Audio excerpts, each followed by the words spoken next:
Good evening, everybody. Happy Friday.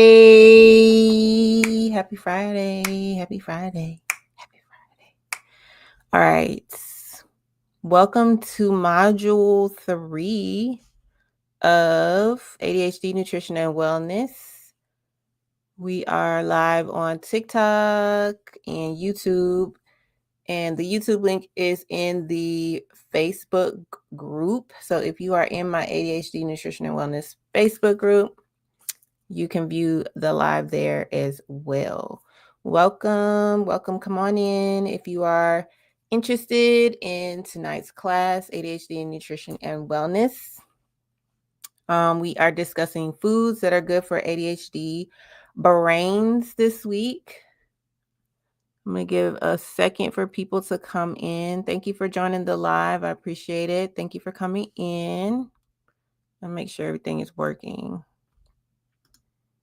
If you're in my class, thank you, and you were able to do the assignment last week and you're watching live, I would love to hear some feedback about the journal prompts that you had last week.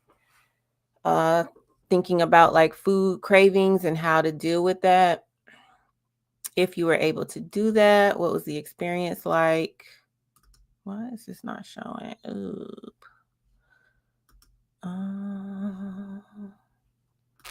You know what? There we go.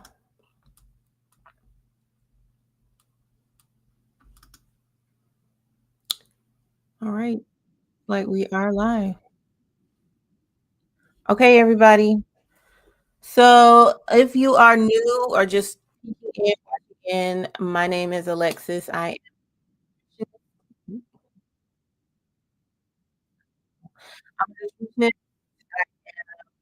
a nutritionist with the Paulding County Health Department in Georgia. I am also a coach, nutrition wellness coach, and we coach women with ADHD to reach their nutrition and wellness goals. Um, More specifically, I coach African American women with ADHD, whether diagnosed or whether or not they deal with symptoms. And I have a course on the Hillman Talk website talking about ADHD nutrition and wellness for Black women. So if you are interested in the course, I go live every Friday at 6 p.m. to talk about ways to manage your nutrition and wellness goals with ADHD. And so last week we talked about we had a powerful conversation about food and focus and feelings and how ADHD and emotional eating are all deeply connected. We talked about our ADHD brains and how dopamine is what we are seeking through foods and other vices or things that we might build habits around because we are seeking dopamine, but specifically with food and how we manage our cravings for sugar, carbs, or salty snacks and why we crave those things. Um, and how we just use that as relief. And it's not necessarily that we need the food, we are just using it as a coping mechanism or relief, right? So we also named something important, which as Black women, we also have been taught to just kind of strive and get through and suppress our emotions to just keep it moving. Don't really dig into how we're feeling. And we have leaned into food or making food our safe haven. So cooking food for other people, eating food, that kind of thing that is culturally ingrained in us. So you amplify that with ADHD and you have a recipe for just building bad habits around food. He is in that in here. He's getting there. All right. So um this kind of food has been like a survival mechanism for us. So last week I had you all to kind of connect with your cravings, kind of to learn more about why you are craving certain things. So really taking the moment, like if you are dealing with a strong craving, identifying the craving and really sitting and thinking about where that craving is coming from. Whether it is that you're tired, whether it is that you had a long day at work and you're just stressed, you had a high stressful day, and you are coming home and you are just unwinding and trying to relax. Whether you're dealing with something emotional that is going on in your life, like what is the reason why you're dealing with your food? It could even be that you're bored or that you are just, like, trying to get through at, like, an activity, something that's not entertaining. So, you're using food to kinda keep you awake, keep you motivated, keep you energized through that activity. Um, but really the goal was just for you to get curious about your cravings and start learning about your body and what your body and brain really need in those moments. So, instead of using food, maybe leaning into something else, a healthier activity or even a healthier food, in the moment, or just really sitting and thinking about where the craving is coming from and how you can, kinda manage the craving outside of just leaning into foods. Alright? So, this week is going to be all about, um, balanced eating for your energy, your mood, and your focus. So if you have the workbook, then you can turn to the module 3 of the workbook. If you don't have the workbook on YouTube, if you're watching the link on YouTube, then I am sharing my screen so you can see.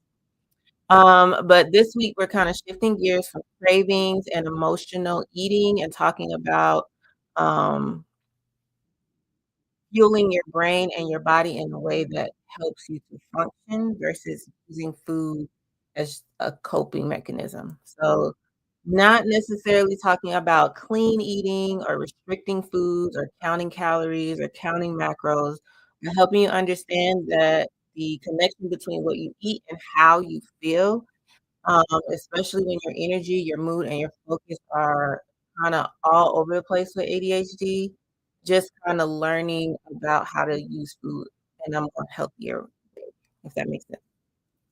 Alright, so why does balanced nutrition matter? Why is it important with ADHD to have balanced nutrition? Um, so we kinda touched on this in, like, week 1, but ADHD does affect your body physically. It is not just about, like, your thoughts being all over the place, like, it is like a neurological condition, and so food feeds your brain, feeds your neurological system, and you can either feed it the good stuff, the stuff that helps it to function properly, or you can feed it foods that probably are going to slow you down, make you feel sluggish, cut your energy levels, and things like that, right? Alright, so when you have ADHD, your nervous system is kinda under more stress all the time, right? Your energy you have energy spikes, you have energy crashes, your dopamine levels are all over the place, and you just really might not really understand how to tap into your hunger cues at all. You probably can go all day without eating, and then all of a sudden you're starving and you're eating all night. So, it's just like your neurological system is constantly all over the place and is very unpredictable. Your, you might be prone to grazing all day. You might be prone to, kinda snacking on sugary snacks or crunchy chips or things like that all day to get through the day. Whatever the case is, knowing that what you eat matters, it's not necessarily just for your health, but also for your brain. So, you may be on a you may have a goal that you want to lose weight, right? Um But when you have ADHD, you don't want to just tap into, "I want to lose weight." Like, you really have to learn to use food to help your brain function. It makes a huge difference. Again, like, I've said this before, but ADHD is not something that you're going to cure. It's not going to go away even with medication or anything. it's always going to be with you, but learning how to manage your symptoms and make things better for yourself is really important. So, there is a huge difference between somebody with ADHD constantly snacking and eating the foods that are not beneficial versus somebody who's eating foods that are beneficial.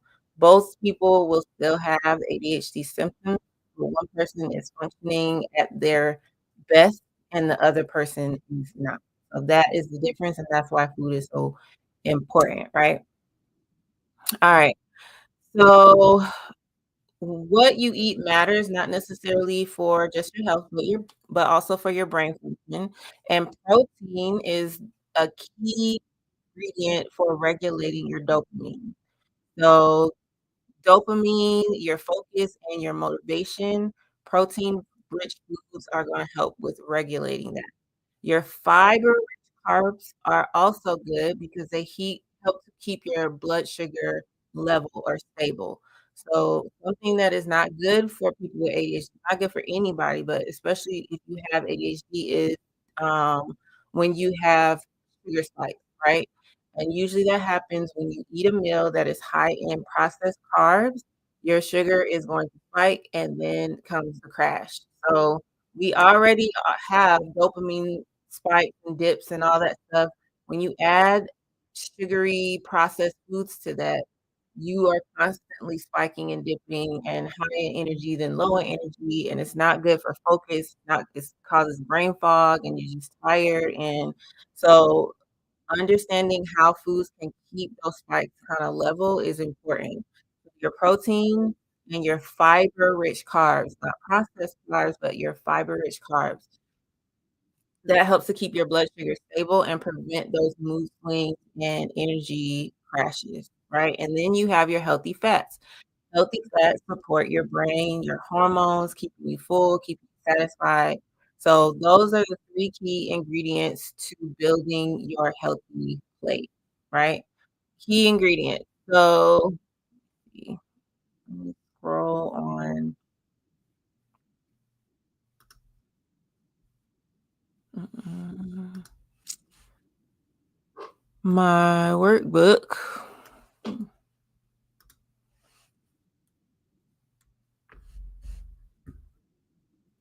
I have on the workbook, I have a so what you're gonna do, like, for week 3 in the workbook, if you are in my course on Hillman Talk, is first you're going to kinda reflect on what a healthy plate is. There is like a page on there that talks about the healthy plate and the healthy plate guide to show you, like, how to set your food or your plate with vegetables, proteins, and carbohydrates. And then fats. So technically, like, when you are setting up your plates, you should have half of your plate or every plate being high. Hello, welcome to the live. Hey girl, how are you? Welcome. So your plate is gonna be half of vegetables and fruits, or you're going to consume those most of that throughout the day. So you wanna have primarily vegetables and fruits as your intake throughout the day. Mainly vegetables and then your fruits, but you wanna intake lots and lots of fiber-rich vegetables. Then you wanna have your protein sources is usually about a fourth of your plate, and then the last fourth of your plate is gonna be your carbohydrates. An easy way to remember, like, how to set that up is gonna be like your proteins are gonna be the size of your palm at every meal, your carbohydrates is gonna be the size of your fist at every meal, and then you have fruits and vegetables. Vegetables, you just kinda go in, and then your fruits, you want about 2 to 3 servings of those per day. When you look at fats, your fats are going to be, about a thumb size of fat at every meal. So that's just a visual way to kinda use your hand to help you to understand how you should set up your plate to be more balanced and healthy. And I thought I was sharing my screen, but I accidentally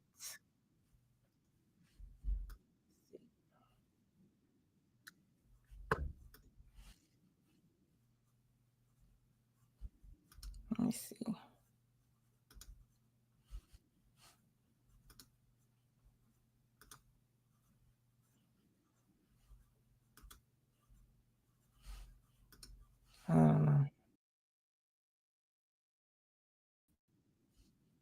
So,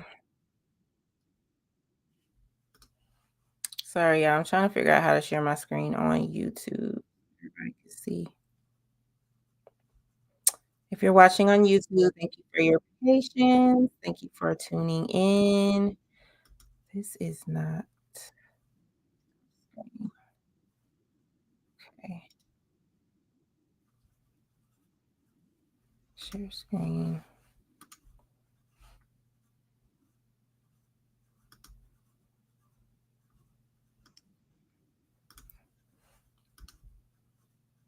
All right.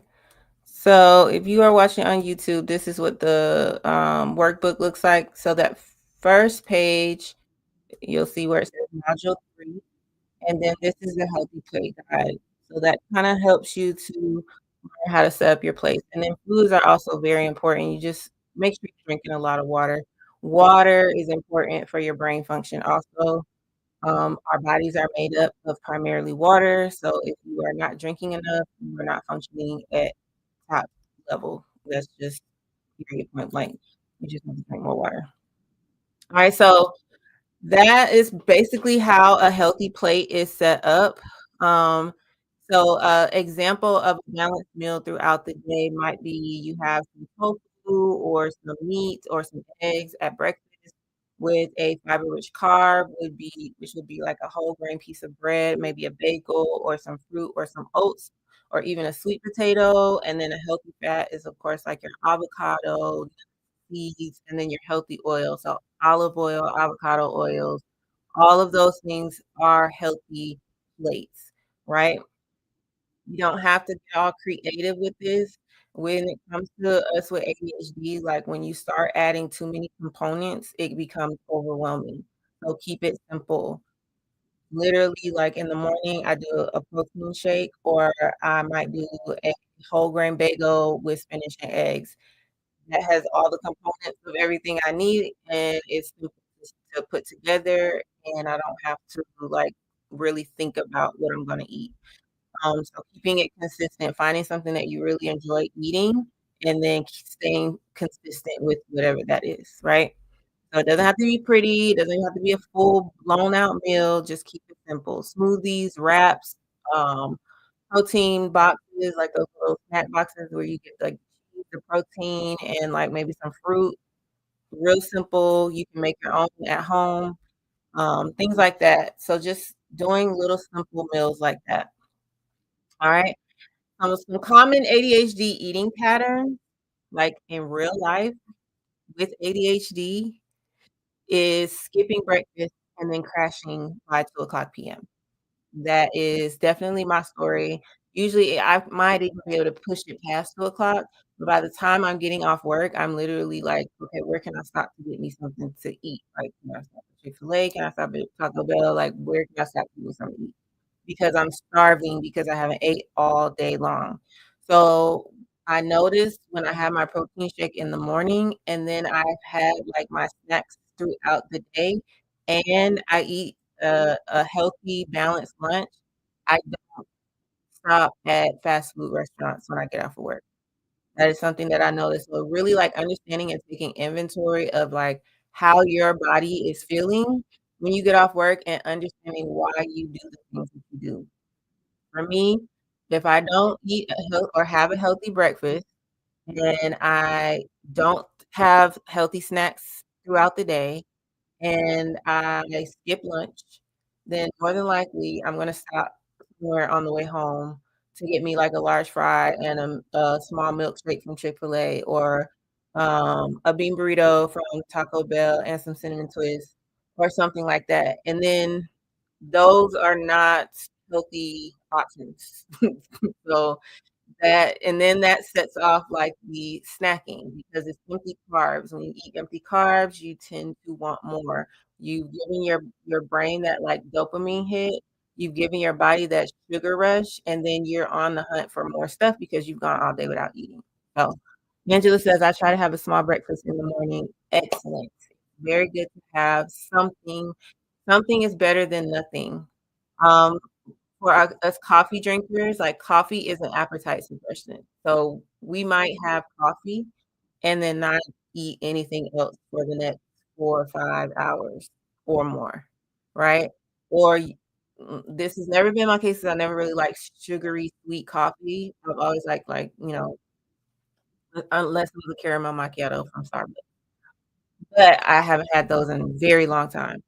But usually, I see people get, like, the big Starbucks coffees with whipped cream and the chocolate and the caramel and all that sugar and all that stuff on top, and then add caffeine to that. So, you are literally, like, shocking your body with caffeine and sugar. So, you having, like, a huge sugar rush, and then you crash by, like, noon, and then that crash sends you into snacking on more carbs because you had so much sugar that morning. So that's what your body is going to start leaning into. You're gonna start looking for more sugar, right? So just really paying attention to what you're eating because this sends us into our cycles, our habits, right? Not feeling hungry all day or not eating all day, then binging at 10 o'clock at night, like standing in the refrigerator at 10 o'clock at night, like, what can I eat? Um, and then eating all your calories at night, that's not good for your body.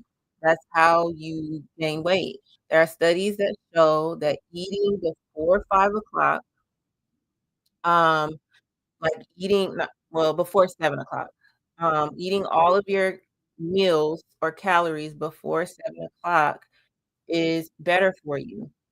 You don't gain as much weight. There are studies that show people that eat the same foods and those that eat food later in the day after 7 PM, the same meals tend to gain more weight.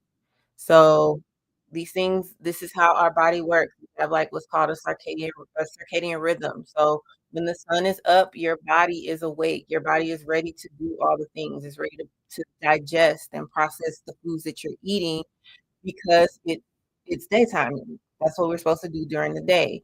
And then at night, your body is resting and regenerating. It is not trying to do a whole lot of extra work. So whatever you eat at night, your body is going to hold on to. Think of it that way. So, how your mom used to say, "Don't eat past so and so time," like, there's literally studies that show that it is better for you to front load your calories earlier in the day, and then your last meal should actually be your smallest meal of the day. Breakfast should be your largest meal, and dinner should be your smallest meal. That's something we can get into on another video. Um, but just understanding all of that, really tuning into why you make the decisions that you make is important and how just simply eating breakfast or simply having, like, healthy snacks throughout the day, like an apple and peanut butter, a handful of nuts, some berries and yogurt, like, snacking on things throughout the day will actually prevent you from snacking on things that are not healthy. It will change your cravings. So just keep that all in mind. Alright?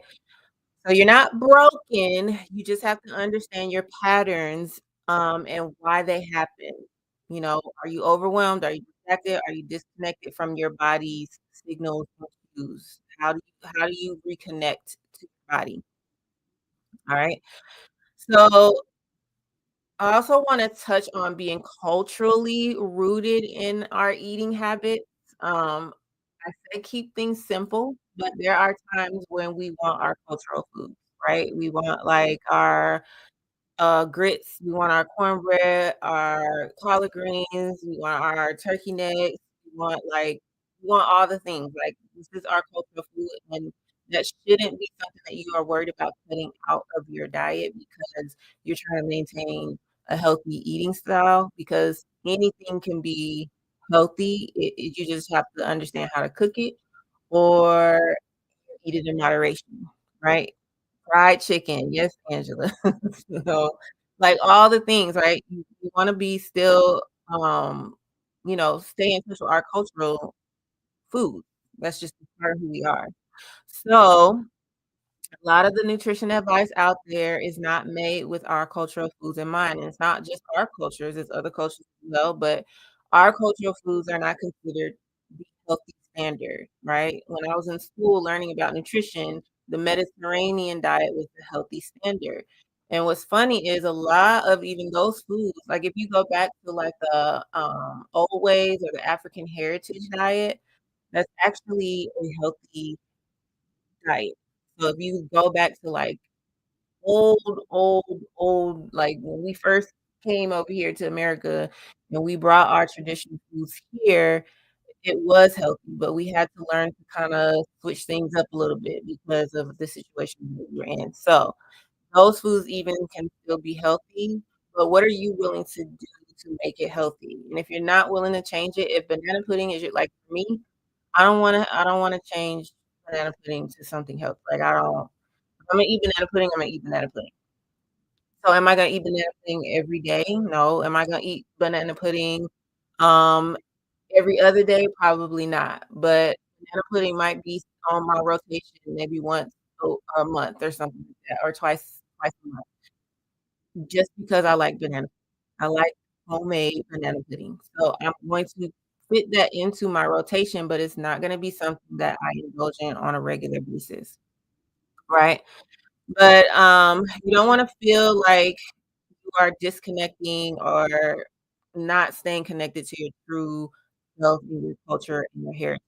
So, don't cut out your rice or your grits or your cornbread or whatever it is that you love. Learn to pair your food with healthy options, right? So, do you have to have the, fried chicken with the sweet potatoes and the cornbread and the macaroni and cheese all in one sitting? Can you either add something that's healthier? Can you cook something a different way that doesn't change the taste for you? Or can you, um can you switch something out for a healthier option? So instead of the macaroni and cheese, maybe switching that out for, I don't know, some cauliflower rice. I don't know. Maybe that. Maybe not that. It's just you have to find kinda what works for you, but it doesn't have to be like you're completely getting rid of everything. Alright? So in your workbook this week, you'll see where I have you build your healthy ADHD friendly plate, and that's on, like, the worksheet. I can't remember what page it's on, but I have you basically build your meals. So I want to encourage you to take time this weekend, whether that's tomorrow or Sunday, and create 3 to-go meals or 3 snacks that you can always default to when you're overwhelmed, tired, or distracted. So what is that healthy food that you can actually default to? For so just and also, if you have ADHD, you might notice that you like certain foods not just for taste, but for texture. So there are foods that I eat that are for texture. So a healthy food that I really enjoy because I like how it feels in my mouth is cottage cheese and bananas. And sometimes I put like a little bit of honey on it. But that's a really healthy snack and it's filling. When I eat it, I feel full. But I like how it feels in my mouth. I like how it tastes. I like how it feels in my mouth. It, like, satisfies me, so I'm always gonna keep going back. I don't know if, like, you all can relate, but with ADHD, you have your, like, obsessions with certain foods. So, my unhealthy foods obsessions are bean burritos. I like that texture or Twizzlers. I can eat a whole pack of Twizzlers like nothing because of just the texture by itself, right? So, find something healthy that satisfies the texture craving that you have as well as it tastes good, right? Um, so what are 3 go-to meals or 3 snacks, or you can do both meals and snacks, that you can default to when you're feeling overwhelmed, tired, or distracted? And then make sure that you have those items stocked in your house so that you can go get it make sure that it's available to you when you're going through those things, right? Don't wait until you're, like, starving or hungry or need to think about what you're gonna eat. Have them on hand. Whatever it is, have it on hand. So it's about reducing the decision fatigue, and then you're defaulting to something that's not quite as healthy, If you have the healthy option there and you really do enjoy it, you're going to go for it every time. Alright, so the fewer things you have to think about or figure out in the moment, the better. Alright, and then on the reflection prompts, the questions are, "When do I usually feel the most mentally drained or distracted during the day? When do I feel the most mentally drained or distracted during the day?" That's really important because then you can kinda tap into what you need in that moment instead of satisfying it with food later on. Alright? What is one meal or snack that usually makes me feel steady and energized? So what's like a healthy meal that you like really I love salmon, like, I can make that, I can put it on a salad, I can eat it by itself, I can put it over some rice. I love salmon, so if I have like, I buy the pack with the big long piece at the beginning of the week and just cut it up throughout the week, and I have that available to me all week, and I can do different things with it. Sometimes I put it on sauce with some sauce, like, do different things. So what's that one food for you? And then what gets in the way of you consistently, what gets in the way of you eating consistently? So why do you skip meals? Is it that you're not hungry in the morning? If you're not hungry, why is that? Is it because you drink coffee first? You drink water first when you wake up in the morning? Um, why do you just skip your do you get too busy at work and you're not thinking about it? So what can you do about that? Can you prepare a shake for yourself before you sit down at your desk at work so that you can have something to be sip on and stay nourished throughout the day? And you stick a small bag of peanuts or something, cashews or whatever kind of nuts you like in your desk so you have something to munch on throughout the day, or you have make sure you take a bag of fruit with you every day. Like, what can you do make sure that you are eating in those moments where you will be, like, typically forgetting to eat? And how can you set yourself up to have that stuff readily available for you? Alright? And then when thinking about cultural foods, thinking about what traditional foods or meals you like, and then think about how those foods or meals can either be altered to support your well-being while still staying true to our culture, or what can you add to your plate to make it more balanced and supportive for your body, right? Alright, if I have any questions before I get ready to get out of here? If you're in my class, do you have any questions? I put, like, 3 pages on there to kinda help you to build your meals, to think about the snacks and the meals, and then there are meal plan days. So, breakfast is there, lunch is there, and then you have snacks there and dinner, right? At the end of the week, take some time to really if you implement this stuff, which is important, you have to implement this stuff to really start to see if it makes a difference. I was working with a client, and this was something that we worked on with her, and she like, it was like a light bulb for her that she realized, "If I don't eat breakfast, that literally derails my entire day. It makes me make bad food choices. I'm more stressed at work.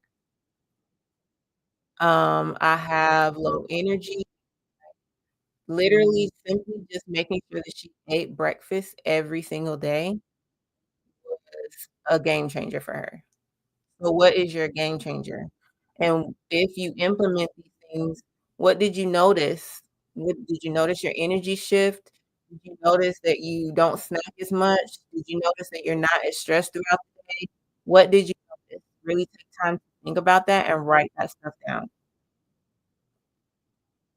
And then what was easy about making these changes, and then what was hard? Think about what was hard, and then how can you make it easier for yourself? Maybe it's something that you just don't do, like, maybe you don't eat, um, at 7:30. Maybe it's easier for you just to drink a smoothie. Maybe it's easier for you to, drink water in the morning. versus trying to figure out if you wanna have something to eat instead of coffee. So, at least making sure you drink water and then have coffee rather than just having coffee. Like, what is what's hard and how can you make it easier? Alright? So, I'm gonna check the stream. I don't think I have any questions. Nope. Alright, well, TikTok, thank you so much for tuning in to tonight's session. If no one has ever told you all this, as Black women with ADHD, you deserve to eat regularly, you deserve to feel energized, you deserve to feel good throughout the day. You don't need to earn your meals, and you don't need to restrict foods to meet goals or to lose weight. It's not supposed to be as a tool, it's not a battle, it's not the enemy. It's how you literally how you care for yourself. And especially with ADHD, like, you have to do to care for yourself. So, on the days when you feel like your brain is too loud or too fast or drained or tired, try to figure out what nourishing foods you can add into your diet to kinda help support. Alright. I will see you all on office hours tomorrow morning, possibly. If not tomorrow morning, I might log in tomorrow night, but I will pop in at some point tomorrow. If you have any questions about the workbook and you are working through it or you wanna talk through some things, I'll pop in for office hours for a few minutes and we'll go through, like, any barriers that you're having with setting up your meals or your snacks, um, whatever you're going through, we can talk it through. And just know that you work for yourself, even when these changes feel, like, small and minute and, like, how is that gonna make a difference? I promise you, they matter and it will make a difference if you stick with it consistently long term. Alright? Alright, y'all, have a good evening.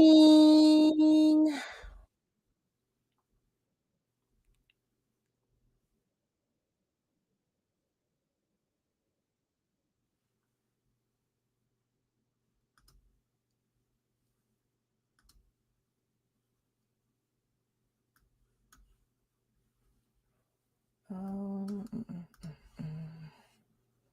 Bye, YouTube.